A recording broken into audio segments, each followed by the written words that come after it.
esse ambiente de um gosto pela leitura, uma leitura mais descomprometida, uma leitura mais politizada, uma leitura mais escolar, enfim.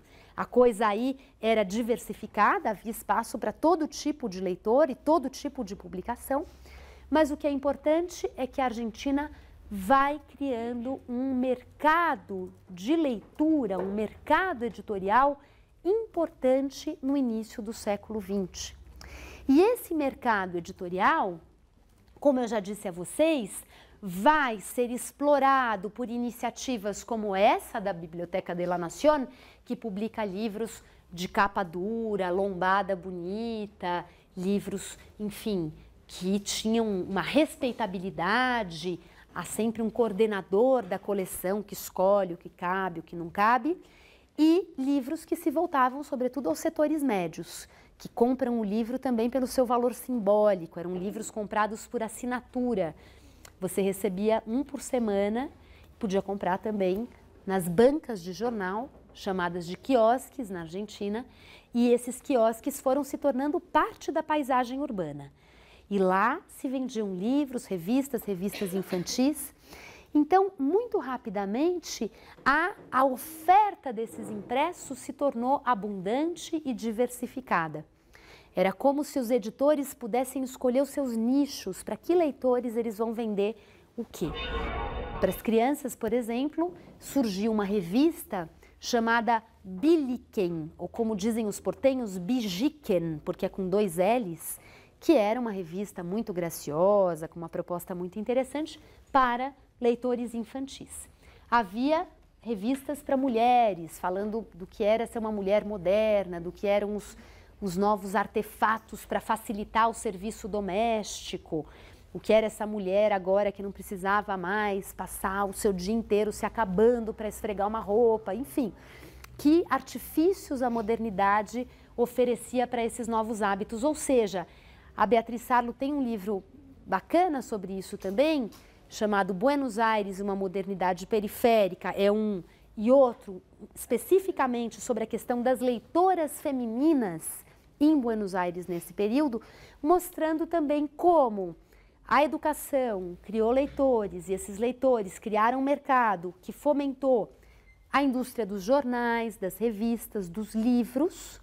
Havia, portanto, uma produção grande de impressos e, ao mesmo tempo, a circulação desses impressos fortalecia determinadas tendências modernizadoras.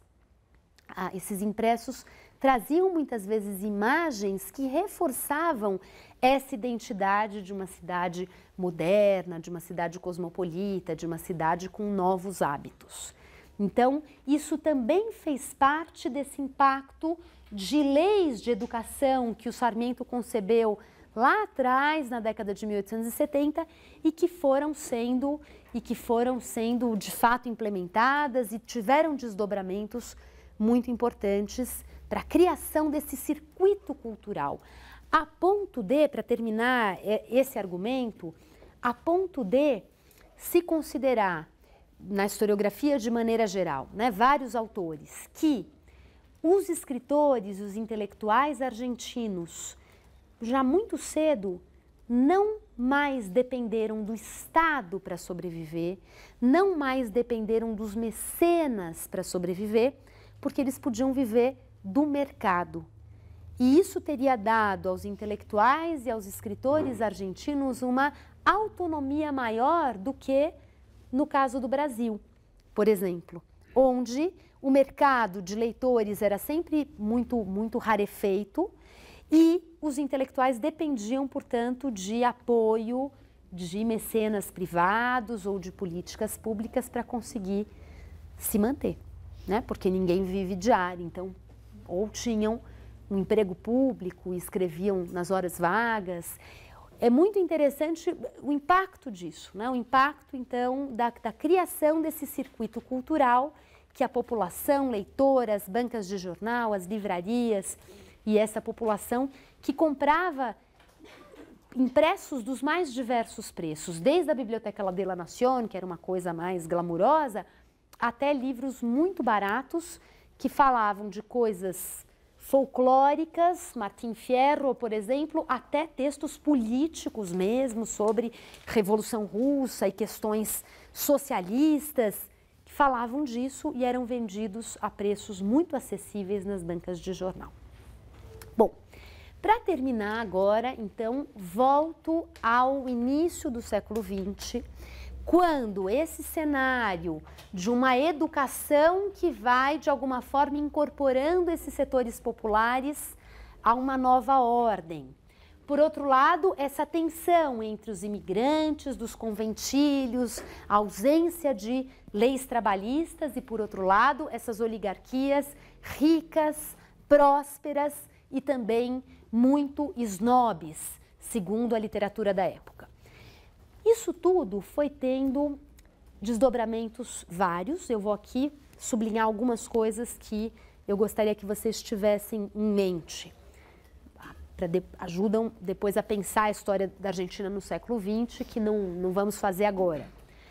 A primeira coisa é que a chegada desses imigrantes, vindos de vários lugares, com línguas as mais diversas, com repertórios culturais os mais diversos, assustou essas elites e esses setores médios argentinos que estavam por trás da lei que criou a escola pública, que imaginou uma escola pública com uma educação enciclopédica, que imaginou que os cidadãos, que os estrangeiros teriam os mesmos direitos que os argentinos, que todos seriam bem-vindos, que a Argentina era para todos. Essa idealização do imigrante foi sendo revista na medida em que os imigrantes vinham, se estabeleciam e traziam à força transformações que nem sempre eram as imaginadas e as desejadas. Então, essa coisa das greves, de todo tipo de pressão, ao mesmo tempo, o próprio ambiente de Buenos Aires, né, o jovem Jorge Luiz Borges, nos seus primeiros textos, falava disso, do que significava caminhar pelas orilhas de Buenos Aires, pelas bordas de Buenos Aires, portanto, pela periferia, quando ele não reconhecia coisa nenhuma, nenhum idioma, as faces, tudo era completamente impalpável. Aquela Argentina conhecida estava desaparecendo e no lugar dela emergia um cenário de completo anonimato, de um completo desencontro, tudo era possível nesse ambiente de transformações tão aceleradas. Então, em vista dessa diversidade, ao mesmo tempo das tensões sociais que essa diversidade social acarretava, as elites começam a se preocupar com a integração de uma forma mais controlada, mais autoritária, por parte do Estado Nacional, a integração desses setores recém-chegados, populares, pobres, baderneiros, a uma ordem que tivesse uma direção clara. E essa incorporação vai se dar de várias formas, eu vou chamar a atenção aqui para duas. A primeira delas tem a ver com isso que eu disse antes, essa lógica da ciência, do positivismo, da técnica e da normatização social. Essa normatização social que vai começar a controlar e a coibir tudo que fugisse à normalidade e que se manifesta através de discursos higienistas, que se manifesta através de discursos sobre a ordem social. Se vocês se lembrarem daquela aula que eu dei a respeito das leituras sobre os caudilhos, sobre os federalistas, nesse momento tem gente revendo e dizendo, olha, até que aqueles caudilhos tinham alguma razão, porque eles conseguiam controlar o povo e nós não estamos conseguindo.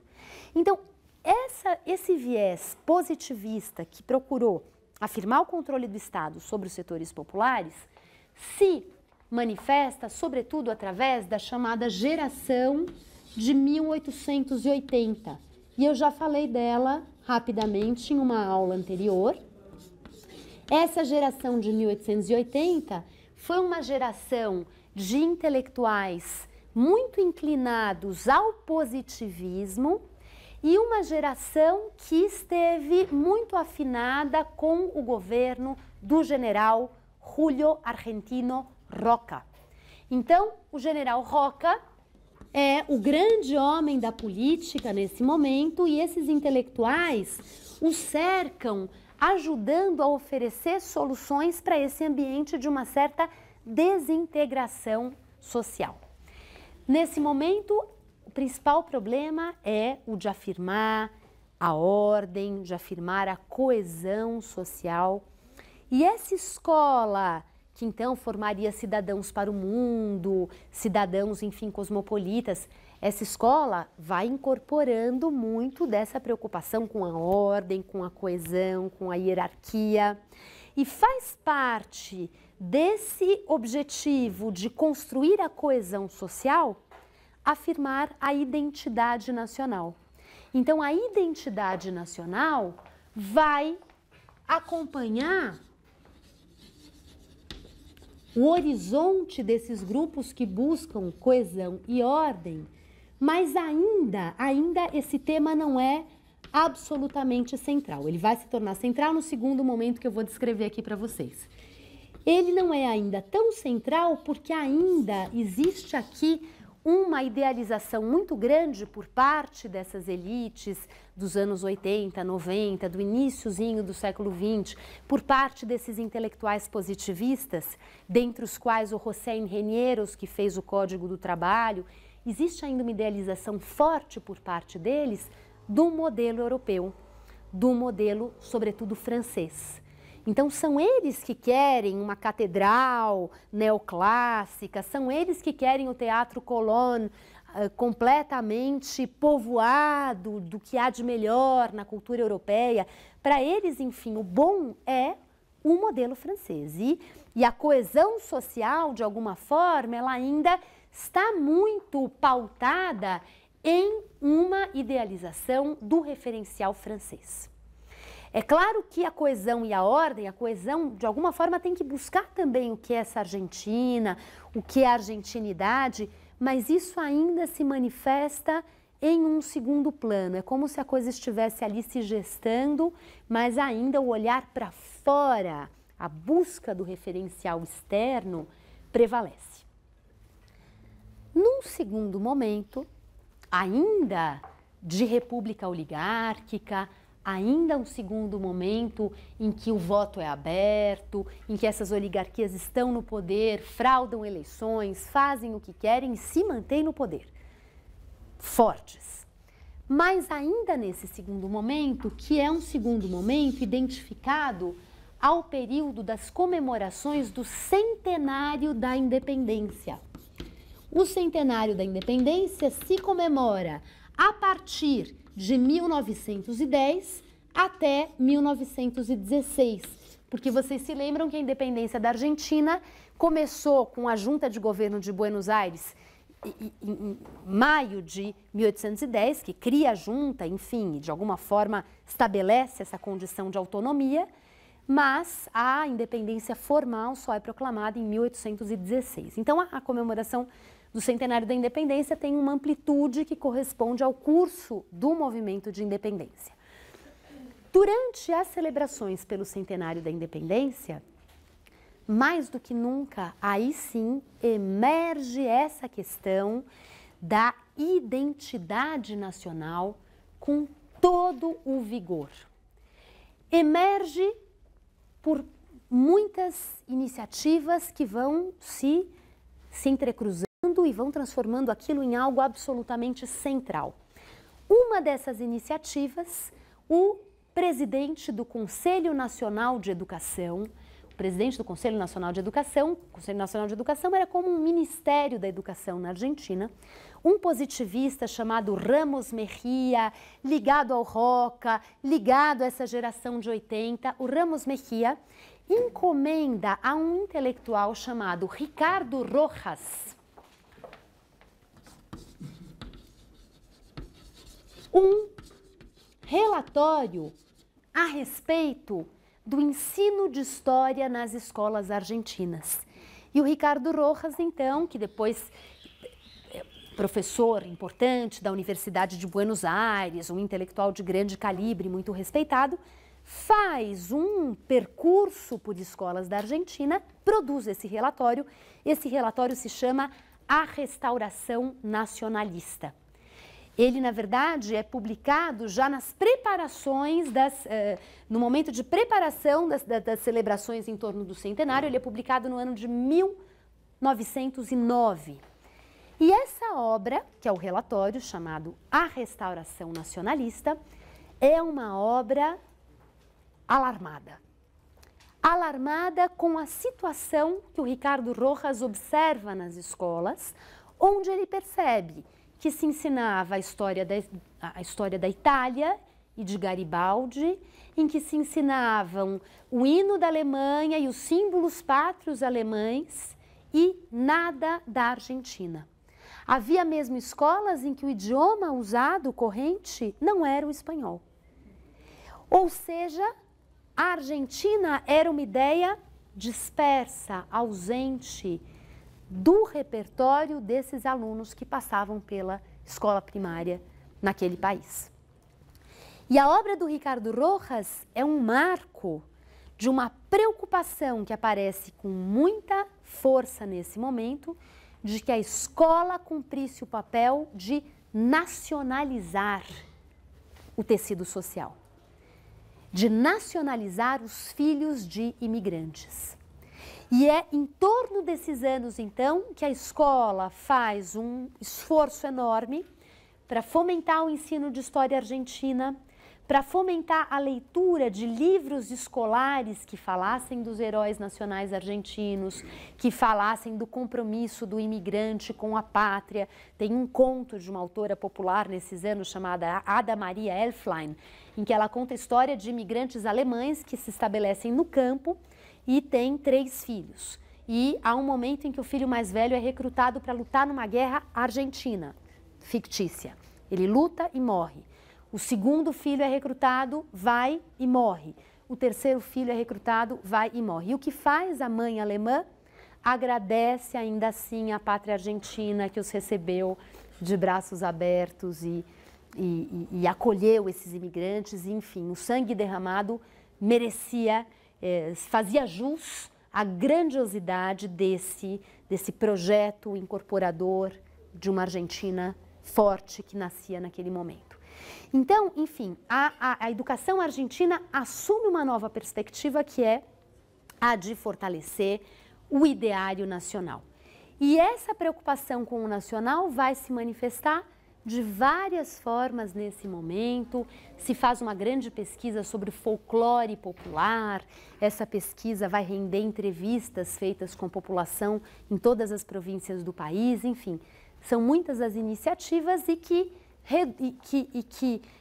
chegam ao seu auge na publicação, aí não no plano das escolas, mas nesse mundo intelectual, chegam ao seu auge com a publicação de um livro escrito pelo Leopoldo Lugones, que eu já mencionei em uma outra aula, chamado El Payador, que era um livro que exaltava o poema Martín Fierro do José Hernández. E como nós já comentamos aqui, o Martín Fierro seria um símbolo de uma Argentina gaúcha, de uma Argentina gaúcha, de uma Argentina rural, de uma Argentina desse mundo ainda muito pautado pelo ambiente colonial, pelos caudilhos e não pela modernidade. Ou seja, o Martín Fierro seria o símbolo de uma Argentina hispânica, católica, rural, hierárquica, gaúcha. A cultura popular ali no Martín Fierro não é o imigrante, a cultura popular vem desse habitante do campo que monta o seu cavalo, que toca o seu gado. Então, o Martín Fierro seria a expressão de um certo ápice de um movimento que começa aqui com a restauração nacionalista do Ricardo Rojas, que marca uma nova clivagem intelectual e política que não é a da geração de 1880, que não é a do positivismo, que não é a do projeto do Roca. Trata-se, sim, de um grupo que vai ser genericamente conhecido como uma direita nacionalista. Uma direita nacionalista que já não quer a república e que já não quer a modernidade.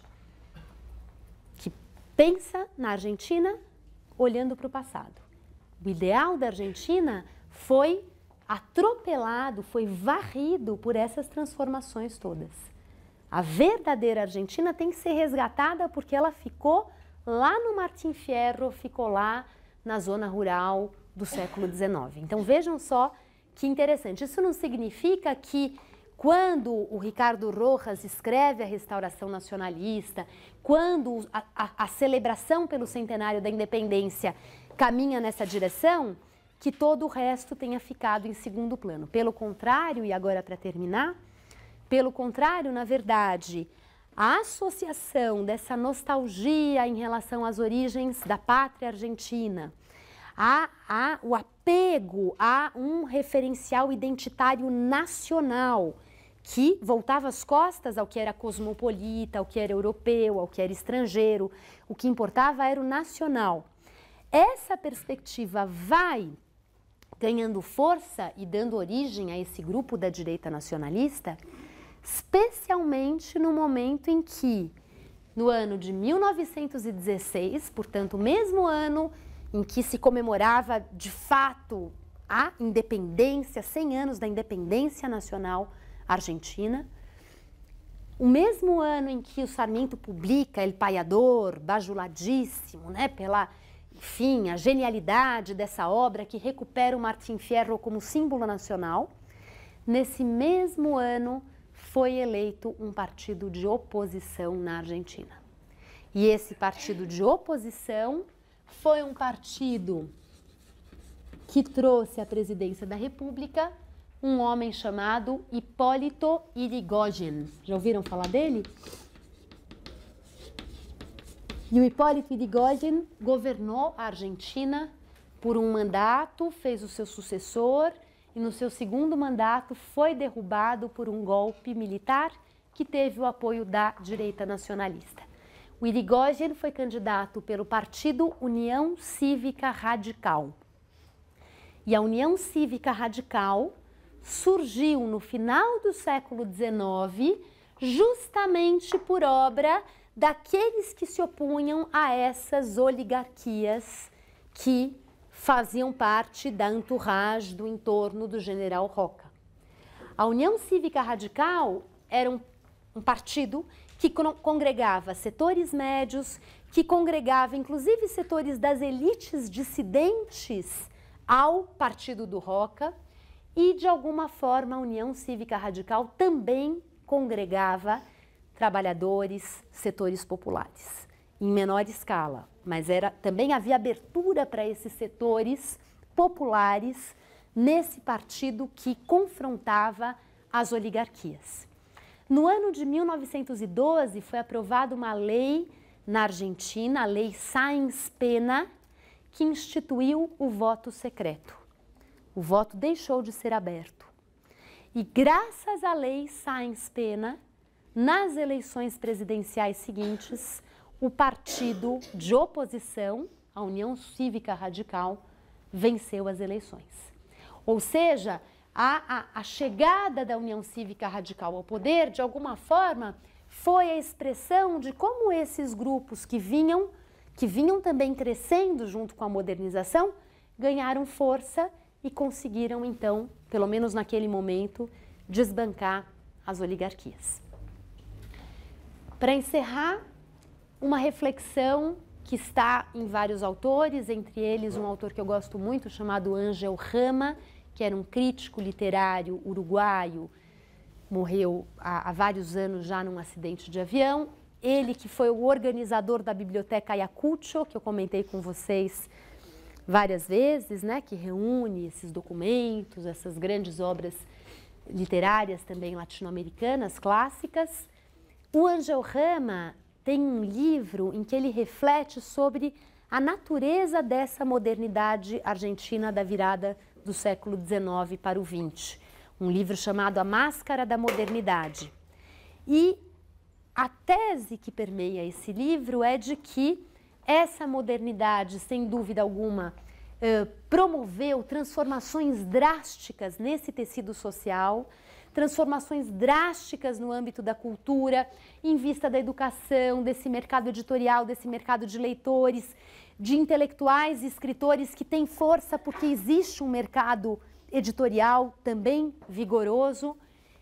E, em meio a tudo isso, o que prevalece é a ideia da mescla, das tensões, de um ambiente extremamente heterogêneo, né? A forma pela qual tudo isso se dá é uma forma que acentua essas discrepâncias entre as oligarquias, esses setores populares, esses imigrantes nos conventilhos, aqueles que olham para a modernidade com júbilo e aqueles que olham para trás e querem que a Argentina volte a ser a Argentina rural do Martim Fierro.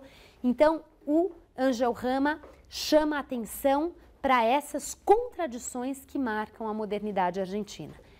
A pergunta que eu deixo aqui com vocês, em aberto, para a gente discutir ao longo dos tempos, é a de se essa característica das contradições, das tensões, é exclusiva, no caso aqui da Argentina e de uma forma mais geral da América Latina, do que foi essa modernização, essa urbanização latino-americana na virada do século XIX para o XX, ou se ela, de alguma forma, se aplica, se ela de alguma forma se coloca para os processos de modernização de maneira geral, tá? Porque ele está falando disso, na verdade, como uma crítica de uma modernidade coalhada, marcada por profundas contradições.